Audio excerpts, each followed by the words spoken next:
Welcome to this week's podcast episode. I've brought on Shannon Jamail. Shannon, welcome. Thank you so much. I'm so excited we were able to make this happen.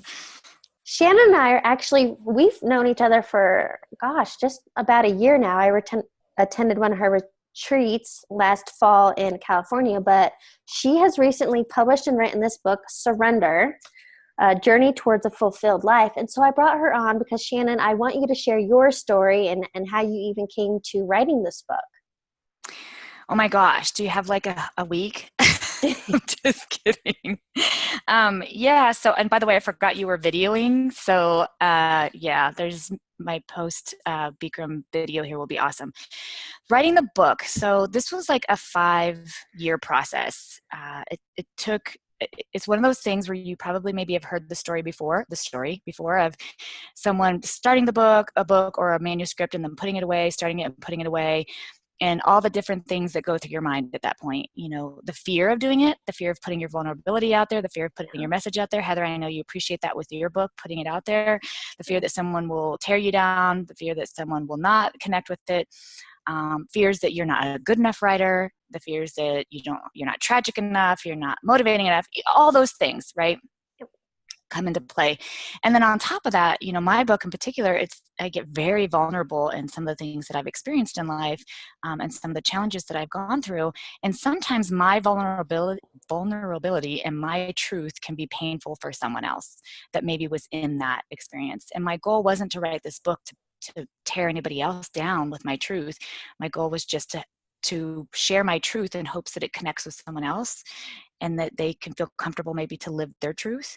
And so it was that process. It was that process of like fear and, worry and excitement and going back to the manuscript over and over again for a really long time. And then when I finally really sat down and said, I'm going to do this, like come hell or high water, I'm going to do this, it was still like a 2-year process of just writing, editing, going back and forth and getting all those details worked out, which I know you can appreciate as well. So I don't know if that was exactly what you were looking for as to what it took to write the book. Well, and I think the most important thing here is to know you felt the fear and you did it anyway. And that's the biggest, that's my whole premise and movement is no matter the scenario or experience, you have to embrace it and then go. Yeah. Yeah. So I always talk about my superpower is to show up. It's not always going to be pretty, and it's definitely not going to be perfect, and it's not always going to be right, wrong, or any of those things. It's just going to be, I'm going to show up. And part of that sometimes means you do it afraid, whatever that fear is. Like, yeah, I'm afraid to put my ugliness, my genuine ugliness that I have in my heart sometimes and in my head, and put it out for the whole freaking world to know. But I felt like I needed to do it. And so I did it anyway. And so, yes, absolutely. That is something if like you were talking about earlier before we started recording I agree. It's something I wish more people felt confident enough, brave enough, strong enough, because they have all of those aspects. They have all those attributes, but just to step into the fear and do it anyway. It's so rewarding when you do. It's scary, but ultimately it's so rewarding. It's so freeing. And I would love for everybody to experience that. And in the end, if our stories help one person, that's what it's for and about. And I kind of jumped into this early, but I'd love to, if you give a little background, where do you live and what do you do? So I live in Southern California, and not that you asked this, but I'm a mother of 4 and a grandmother of 1. And I call myself a coach, but really I'm a thought transformation leader, I guess. I want to help people change their thinking. I used to be in mental health therapist, and I switched out of the medical model into a more dynamic and impactful model in a different way. And so that's kind of what I do. And I also host retreats around the country for women specifically. I work with women only, and that's just my preference. That's where my passion is. That's where my heart is. And so I really work with women to help them empower every aspect of their lives, whether it's the business side, the relationship side, parenting side, whatever it is that they're feeling stress and anxiety and worry and fear in. I want to help transform the thoughts in that area. Well, and question for you, working with all these women in these different realms, have you come to find a common thread or denominator that the thought they're all having? Yes, What? it is this. I am not enough. Yeah. That is by far, I just got chills for some reason. I have no idea why, but that is by far the number one theme and thread when I work with women, both at the retreats, like in person or online coaching or in mastermind programs, is I'm not enough. Which also goes in hand with I'm not worthy, I'm not lovable, I'm not successful enough, I'm not a good enough mom, I'm not a good enough wife. Like it's all into that one realm of I'm not enough. And because of those conversations, really, Heather, and because of the work that I've done, is what really honestly helped me also say, like, I need to do this afraid, because my message is a lot of women's messages. It's not everybody's message. Like every single chapter of my book doesn't mean that, Heather, you experienced every single piece of it. But if I had to be somewhere in the book that you're like, oh my gosh, she's talking to me. And so anyway, but yeah, the number one theme and thread is I'm not enough. And if you could take all those women and put them into one and just tell them one message, what do you tell them? That's such a good question. um, the cheesy thing would be you are enough for what is needed right now. But the truth of it is that each moment you show up with what is needed in that exact moment, not tomorrow, not next week, not next year, but in this exact moment. And sometimes that enough is just right now I need to brush my teeth, you know? And sometimes in that exact moment right now, it's just I need to drive from point A to point B, and then I'll worry about getting out of the car and making the pitch, right? And so we have enough in any given moment. It's just taking that next best step, right? That next whatever. But each moment we genuinely have enough for that moment. And if we could just break it down in bite-sized pieces, I think that would help tremendously. So I don't know if that kind of helps, but yeah, it'd be, Well, we have enough in each given moment. it's that whole thing about being present. And, what's the saying that when you're looking at the past that creates, isn't that the stress and anxiety? And when you're looking at, okay, wait, when you're looking at the past, it's stress. When you're looking at the future, it creates that anxiety. So just be present. Yes. Yeah. Yeah, it really is. I mean, that's exactly what it comes down to, which again, I know is kind of overused and abused these days, but that really is what it comes down to is if you could just be right in this very moment, like right now, Heather, I have more presentations this week that I'm giving, like actual lectures and presentations. And I could be sitting here literally like, oh my gosh, what am I going to do about these presentations? I don't even know if I've prepared enough. Do I have enough?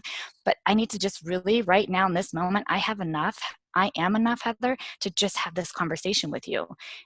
And if I just focus on just this conversation with you, I am enough for this conversation. So I know, again, really Yes. cheesy, but No, that's perfect. And the big takeaways from your book, one of my most favorite, because this is something I've been focused on and trying to help others, is so many people get caught up in their story, this false identity they've created. And you actually wrote about it, these whole 7 steps on how to change your story. So maybe can you give a little background? What does it mean to have a story? And then what are these steps to change that? yeah, so I'm going to kind of reference the book, if that's okay, just to make sure that I don't veer off the book, because I can have a tendency to like over elaborate or under elaborate or forget a point. But first, I want to talk about the fact that, all of us have stories. Everybody has a story, and the stories can stem from specific situations or a culmination of experience, your histories, your relationship, past relationships, your current relationships. Like stories are developed just based upon your viewpoint of your experiences, and they can be very empowering or they can be very limiting, genuinely. And limiting stories obviously are fear-based, and to me empowering stories are very love-based, and Yeah. it's very um, you know just feeling good about who you are and where you need to be and what you've experienced. And so the big point is to identify your limiting beliefs or your limiting stories and learn to kind of rewrite them. And I think before you can even do that, though, you have to just first be aware of them. And I think I might have, yes, I do. I have that as my first step. Good thing Yeah. is just to be aware of them. Because it's really, believe it or not, it's really, really hard that is by far the hardest step, is to be aware that you have a limiting belief or story, because the lack of awareness is where victim mindset comes from, right? Well, Shannon, I can't do this because my parents did this and this to me. Or, well, Shannon, I can't do this because my boss hates me. Whatever. Like, that's a victim mindset, and that's a limiting belief or story that you've created about something that's happened. The first step is to just be aware of that. That's really hard. I mean, if you think about it, I have to be able to say, okay, I cannot let this experience be the reason why I can't do XYZ. And so I'm not going to let myself be victim to that. So just bringing awareness is the very first step, and it's the hardest step. And it really requires you to just almost like get a piece of paper, get into a quiet space, and journal out the limiting beliefs and fears that you have about yourself and your abilities, and to journal that out, and then kind of maybe even figure out, where does that stem from? Not so you can stay in that space, but just so you can recognize it and almost detach from it, as if you're looking at it from an observer, and say, okay, these are the things I've experienced. This is probably why I think this way, and I'm just going to look at it as an observer and just detach from it as best as possible. So that's the first step. The second step in it is not to then look at these limiting beliefs and stories and go, dude, that really sucks. This is terrible because of that person or that situation, or just kind of beat that whole thing up, because first of all, that's going to keep you stuck in the victim mindset, and it's going to keep you stuck in that story. Instead, what I like to do, and it's a little cheesy, but I'm all about the cheese, is I like to thank the story. Like, most of the time, limiting beliefs and stories are intended subconsciously as a protecting factor. That's what fear is anyway, ultimately. Fear is intended to protect you from harm. The problem is, most of the time, it's a perceived harm and not a real harm, genuinely most of the time. And so anyway, I thank my stories.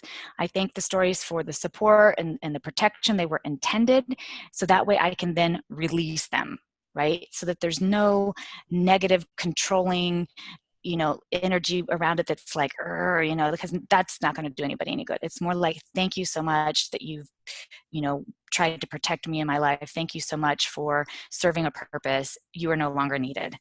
And so that allows you to release that story. The next thing is to create a mantra, or almost kind of like a phrase. So for instance, maybe one of the stories that somebody has had is, I grew up around, sickness. My mom has this sickness. My dad has this sickness. I think I've felt this sickness. So I'm going to be sick. Like, there's no doubt about it. I'm going to be sick because all these people have had this sickness. So I'm going to be sick. And now I'm starting to manifest the symptoms even. So I'm going to be sick. And so the first thing you do, right, is you're aware of it. And then the next thing you do is you thank it. Like, thank you for trying to keep me not sick. Thank you for trying to keep me healthy. Thank you for trying to keep me aware of this possibility, but I don't need you. And then you create a new story or a new mantra that says, I am a healthy person and I will continue to be healthy for the rest of my life. Or if it needs to be more realistic because you are feeling sick, because you've manifested symptoms, or maybe you truly are feeling it, then you say something like, I'm getting healthier and healthier every day, right? Instead of, oh, I'm sick today, or, oh, whatever. So you create a mantra, kind of like a new story around the situation. And then you look for confirmation or evidence to support it, right? And so I'm going to keep going along the same thread. So now every day I'm going to be like, oh, today my foot doesn't hurt. It doesn't matter what it is. You're just doing positive reinforcing into your brain, right? And today I woke up and I breathe amazingly. Today I woke up and my hands feel so great. Like, you just look for confirmation that you're healthy and that you're getting healthier. Again, there is no limit to this. So whether it's that or your business or relationship, you look for the confirmation. You look for the evidence to support your new mantra or your new story. And part of that also may include visualization. And I know, Heather, you're really big in visualization too. Oh, but so creating visualization. One thing that I have some of my clients do is, just the minute they wake up, they take 60 seconds to visualize a specific thing. So for health, you take 60 seconds a day, just 60 seconds a day. You can do more, of course, but 60 seconds a day. You close your eyes, tune into your breath, and you visualize what it feels like to be healthy. Like, put yourself in that space. What will it feel like? What will that provide for me? Peace, security, freedom, excitement. How will I feel? How will I act? What would that look like? How would I dress? How would I smell? Like, you just completely visualize just for 60 seconds. Anybody can do that for 60 seconds. Visualize that specific mantra, that specific story, that specific goal. You can also use a vision board. I mean, you can journal out, you can draw it out, you can paint it out, you can do all different types of things, but whatever your visualization process is, visualize. But at minimum 60 seconds of closing eyes, tuning in, and visualizing what that new mantra, that new story looks like. And this goes hand in hand too with following it up with pray and meditate on it. This is a big one for me, and for people who don't pray or meditate, it might be uncomfortable for them. But consider it like, if anybody wants to think of like energy attraction, or that whole theory of like attract like, right? Like attracts like. And so whenever you're in this space of being grateful for something that you either want or desire to have, or even have and you'd like more of, or you're in the space of just thinking about and cultivating emotions around this great thing, you genuinely will attract things that will put you in place to receive it. And so if you pray and offer gratitude and offer excitement and offer the emotions that you genuinely want to feel, if you have this new story or you have this mantra, you are going to attract things in your life that's going to provide that for you. And so pray and meditate every day, whatever that looks like for you. It could be another 60 seconds. Maybe some people want to do 5, 10 minutes, 15 minutes, 20 minutes, whatever that looks like. I don't prescribe a specific thing. I work it out individually because I don't want something to turn someone off where they go, I have to sit quietly for 15 minutes. No, not necessarily. There's all different kinds of ways to do it. But I do believe it's a part of reinventing your story or rewriting your story, is to be in that space of, what is my story going to look like, and how grateful I'm going to be for my story, and creating those emotions around it. So they kind of go hand in hand with visualization. And then the last step, which is probably as hard as the first step, is to love yourself through the process and to give yourself grace through the process. Because let's keep going with the health, right? So you're doing it, like literally you're doing it. You're showing up every morning, you're visualizing every morning, you're meditating and praying. You're doing the process, you're using the right language, and then one day, like, you get really sick. Just something happens, I don't know, you get really sick, and so now you want to beat yourself up, or you skipped a day of doing something and now you want to beat yourself up, like it's not working, this isn't working. Well, that's going to unravel some of the work that you've done, and you just need to know that that's part of the process. Like, think of anything worth having in our life. It's not ever handed to us. Typically it's not, and if it is, then we usually don't have as much appreciation and we don't gain as much joy from it anyway. And so you love yourself and offer yourself grace through it and go, okay, today wasn't the best day, but today is going to kick ass, or tomorrow is going to kick ass, and tomorrow I'm going to show up and make this happen, and the next day too, and the next day too. You just love yourself through it and know that it's okay to make mistakes, and it's okay to have a pitfall here and there, and that's going to make it all the more worth it and all the more amazing when you come out of the other end of it.